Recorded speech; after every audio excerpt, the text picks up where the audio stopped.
સમગ્ર દેશમાં આજથી ચૈત્રી નવરાત્રિનો પ્રારંભ થયો છે। ચૈત્રી નવરાત્રિના દરમિયાન શક્તિપીઠ ખાતે દર્શન કરવાનો વિશેષ મહિમા રહેલો હોય છે। ત્યારે ચૈત્રી નવરાત્રિના પ્રારંભે જ પંચમહાલ જિલ્લાના સુપ્રસિદ્ધ યાત્રાધામ પાવાગઢ ખાતે માઈ ભક્તોનું ઘોડાપુર ઉમટ્યું હતું। પ્રથમ ચૈત્રી નોરતે પાવાગઢ ખાતે વહેલી સવારે 4 વાગે નિજ મંદિરના દ્વાર ખોલવામાં આવ્યા હતા। વહેલી સવારથી મંગળા આરતીમાં પણ ભક્તોનું ઘોડાપુર જોવા મળ્યું હતું। ભક્તોએ આરતીનો લાહવો લઈને ધન્યતા અનુભવી હતી। નિજ મંદિર ખુલતાની સાથે જ માતાજીના જયઘોષ સાથે મંદિર પરિસર ગુંજી ઉઠ્યું હતું। રવિવાર અને ચૈત્રી નવરાત્રિનો પ્રારંભનો સંયોગ હોવાના કારણે પાવાગઢ ખાતે આવતા માઈ ભક્તો સંખ્યા બેવડાઈ ગઈ હતી।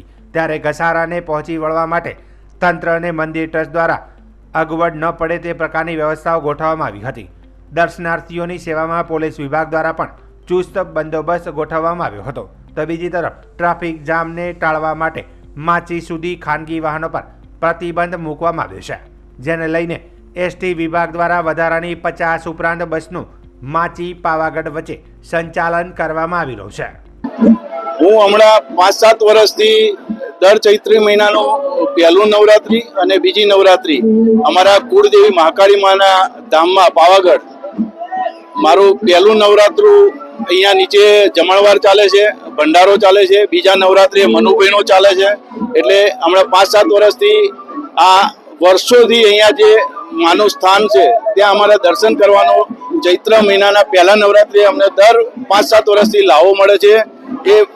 એ બદલ હું માતાજીનો ખૂબ ખૂબ આભાર માનું છું। અને બધા મારા થલતેજ ગામના લોકો અહીંયા દર્શન કરવા માટે મારી સાથે આવે છે। તંત્ર અને આ જે મંડળ છે, જે ટ્રસ્ટી ગણ છે, એનું સુંદર એક આયોજન છે। આ મંદિર બન્યા પછી જે અમને જે આયોજન કર્યું છે દર્શન કરવાનું, નીચેથી અહીંયા આવવા સુધીનું, એ એટલું સરળ છે કે લોકો દૂર દૂરથી આજે પાવાગઢનું નામ દેશ અને દુનિયામાં, મહાકાળી માનું નામ પાવાગઢ ધામ આખા દેશ અને દુનિયામાં પસરી ગયું છે। શ્રી કાલિકા માતાજી મંદિર પાવાગઢ ખાતે આજથી ચૈત્રી નવરાત્રિનો શુભારંભ થઈ ગયો છે। સવારના 4 વાગે માતાજીની મહાઆરતીનું આયોજન થયું। હજારો ભાવિક ભક્તો આખી રાત પાવાગઢના ડુંગર ઉપર ચડીને ઉપર આવ્યા। મોટી સંખ્યામાં આરતીમાં ઉપસ્થિત રહ્યા અને આરતીનો લાભ લીધો। છેલ્લા ઘણા દિવસથી મંદિર ટ્રસ્ટ દ્વારા યાત્રીઓને સારી સુવિધા મળે તે પ્રમાણેના આયોજનો કરવામાં આવ્યા અને આયોજનના હિસાબે આજે ખૂબ જ સરળતાથી લોકો દર્શન કરીને માતાજીની જ્યોત લઈને પોતાના ઘર તરફ પાછા જઈ રહ્યા છે। સુરક્ષા હોય, દર્શન હોય, મેડિકલની સુવિધા હોય, પીવાના પાણીની વ્યવસ્થા હોય, આ બધી જ વ્યવસ્થાઓ સારી રીતે ઊભી કરવામાં આવી છે। પ્રશાસન સાથે મળીને પણ જે બધી વ્યવસ્થાઓ અમે કરીએ છીએ, પ્રશાસનનો સહયોગ પણ સારો હોય છે। માનનીય કલેક્ટર સાહેબ અને તેમની ટીમે પણ ખૂબ જ સુંદર આયોજન કર્યું છે। આ બધાના કારણે ભાવિક ભક્તોની શ્રદ્ધા પ્રમાણે દર્શન થઈ રહ્યા છે।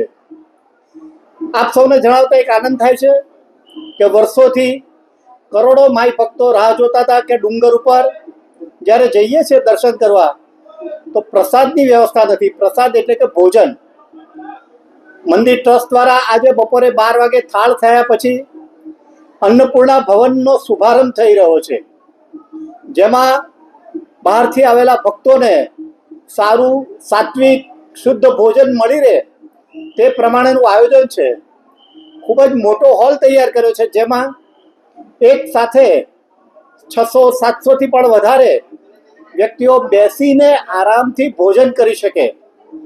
સવારે 11 વાગ્યાથી બપોરના 2 વાગ્યા સુધી ભોજન ચાલશે। આવતીકાલે સવારથી તો નાસ્તાની પણ વ્યવસ્થા છે। એ રીતે અન્ન ક્ષેત્રનો શુભારંભ થઈ રહ્યો છે। સાથે બીજી પણ એક સમસ્યા હતી કે જે લોકો રાત્રે પાવાગઢ ડુંગર ઉપર આવતા હતા એમને ક્યાં રોકાવું, ક્યાં સૂઈ જવું, તલાવના કિનારે અથવા રસ્તામાં જ્યાં જગ્યા મળે ત્યાં ફૂટપાથ ઉપર સૂઈ જતા હતા।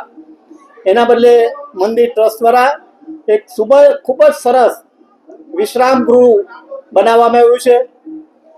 યાત્રિકોની સુવિધા માટે ગાદલું, ઓશીકું, ચાદર, ઓઢવાનું આ બધી જ વસ્તુઓ એમને અમે મંદિર ટ્રસ્ટ દ્વારા પ્રોવાઈડ કરીશું, જેનાથી એમનો થાક પણ ઉતરે અને સવારે એમને ગરમ પાણી મળી રહે તો નાહી ધોઈને માતાજીના દર્શન માટે આવી રહે.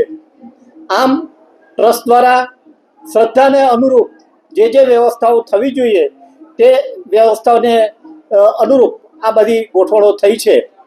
આગામી સમયમાં પણ યજ્ઞશાળા તૈયાર થઈ રહી છે. ટૂંક જ સમયમાં યજ્ઞશાળાનો પણ અમે પ્રારંભ કરીશું. જય માતાજી.